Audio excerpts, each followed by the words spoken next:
Welcome. If you've just stepped into a bigger role or a new mandate, you already know that the pace accelerates very quickly, and the demands on you and your time and your input multiply. Everyone wants a piece of your calendar. Your inbox fills really quickly, and there seems like there's very little room to breathe. And that's why today I wanted to talk about something that is rarely prioritized, but absolutely essential, which is white space. Picture your calendar this week. If every box and every hour is filled with updates, reviews, back-to-back calls, where is the time to prepare for the board conversation? Or where is the pause that's going to help you reset before some kind of tense negotiation? Or where is even the space to think beyond this week's emergencies and anticipate what's coming 2 quarters from now? If there is no pause, if there is no breathing space, then you are not shaping the future. You are being reactive. So white space is intentional pause. It's unscheduled time where you are not on a call, not in a meeting, and not replying to email. Now, I know that the bigger the role, the faster white space disappears, because the instinct is to fill every gap. That's what the brain does anyway. The brain abhors empty space. That's why our closets are full and our drawers are full. Just that's how the brain works. A lot of times it's because we want to stay visible, or we want to, have our finger on the pulse of every detail. But the result is that your nervous system, if your schedule is like that and your brain is full, your nervous system never rests. It never resets. You may move fast, but often it's not deep. And people start to experience you as distracted, impatient, or even all over the place. So how does it show up? So this is what it looks like in practice. You're booked solid with no time to prepare before a critical conversation. You overschedule to possibly prove your value in a new role. And your nervous system also sends signals. Your answers could be short. Your temper could be short.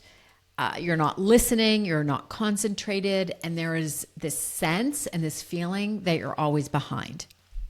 So instead of coming across to those around you, to your team, to your peers as steady and intentional, you come across as rushed. And rushed doesn't inspire confidence.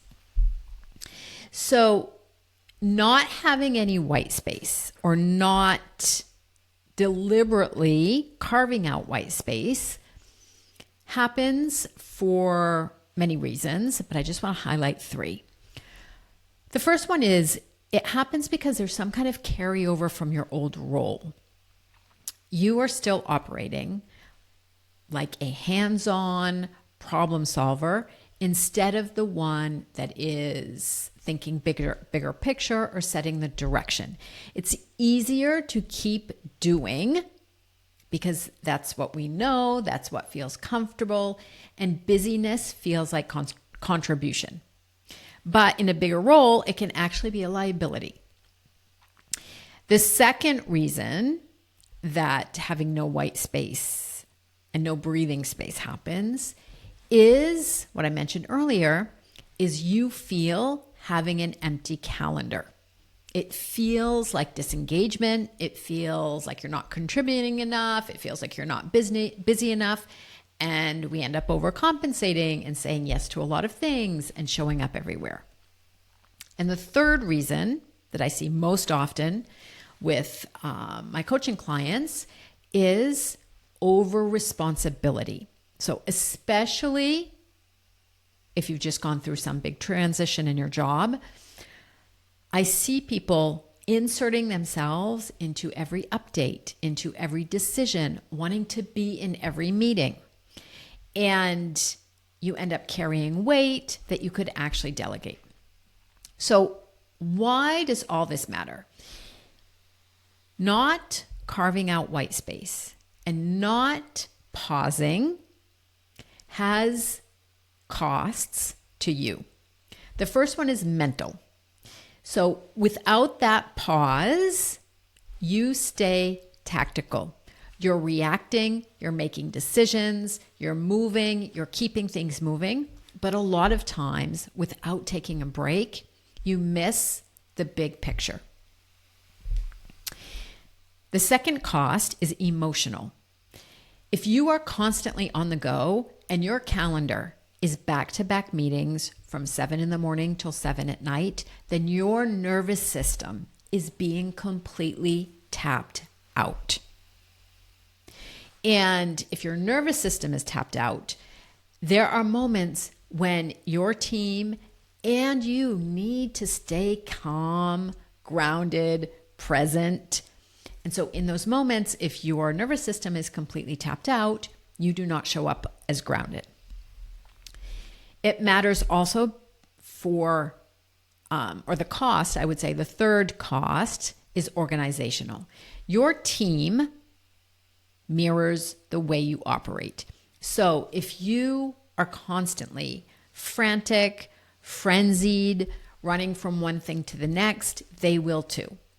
If they don't see you taking time to breathe, taking time to talk to a colleague, being unavailable just so you can actually think for 15 minutes, then those things, the way that you're behaving is you're sending a message.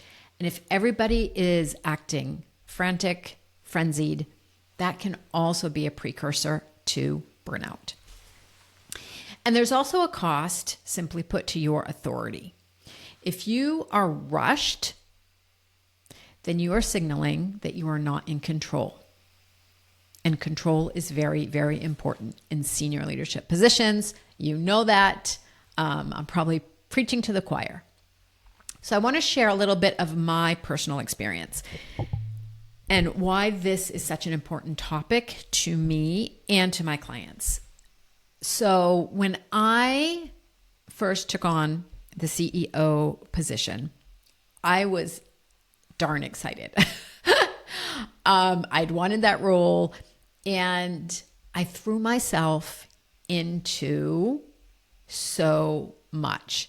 Organizational changes, strategic direction.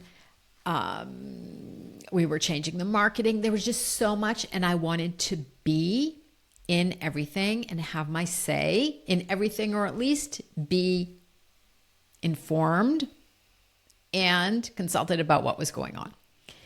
That actually had a very significant toll on my health. I ended up having very, very severe insomnia, and it actually took me over a year to recuperate. And that was because my nervous system was on screech for so long. And so I had, for my health, I had to start building in pauses.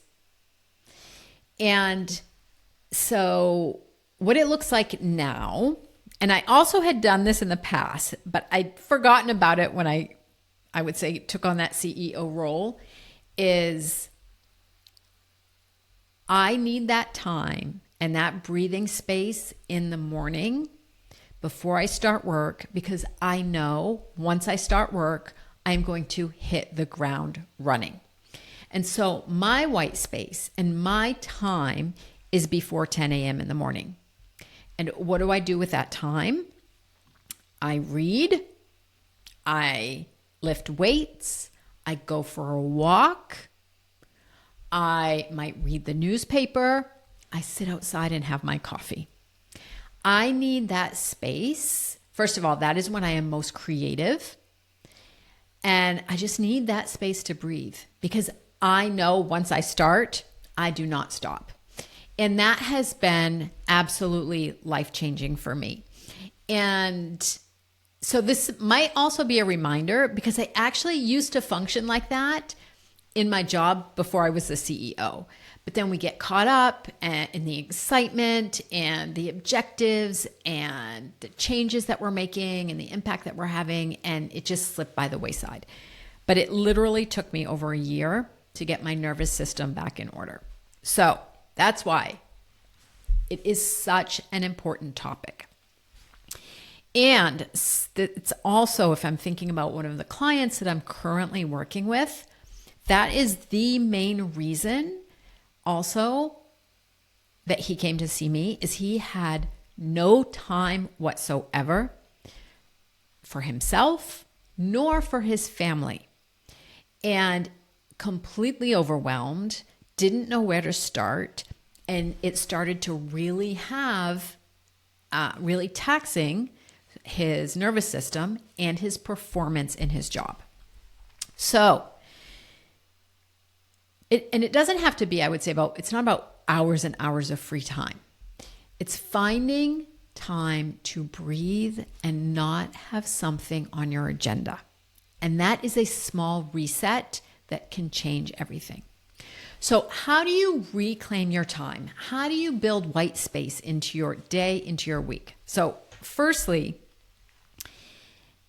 it's a mindset issue. You absolutely have to believe that white space isn't an indulgence. Let me say that again. White space is not an indulgence. It is absolutely necessary. It's like fuel for your performance and for your mental and physical health. Without it, you're running on fumes. And with it, you're going to bring focus, presence, and steadiness to the moments that matter. So the first thing is you have to fully believe that it is important for you and for those around you. And then there are just behaviors and things that you can do.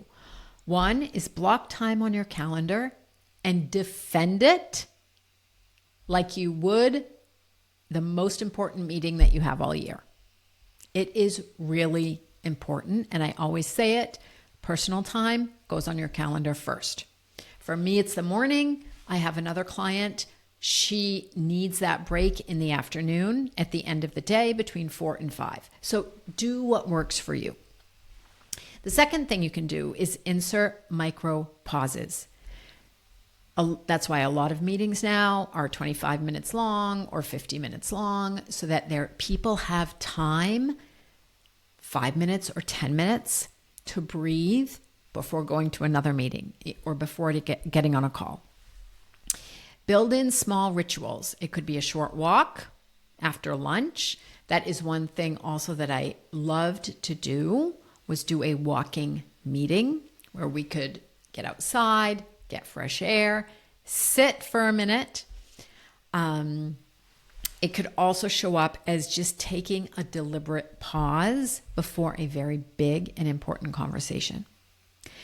And I would also encourage you to look at your calendar. Cancel the meeting that doesn't need you. Delegate the decision to someone else. Timing matters. So before you decide how and when to build in white space into your agenda, notice when you're most receptive. Like I said, for me, it's in the morning. I've had clients, it's in the afternoon, but anchor it where it works for you. And I love to think about it also as, think of just the white space in music. Like if the music, sometimes music for me is completely overwhelming when it's just song after song after song. Like I need to breathe. I love that there are pauses. I love when I listen to music to listen to something fast and then slow, and then there's actually a pause. It's not just relentless sound, which for me is exhausting to hear. So those pauses in music, it doesn't weaken the piece of music. It gives it rhythm, texture, and power. And your schedule works the exact same way. Without white space, your days just blur.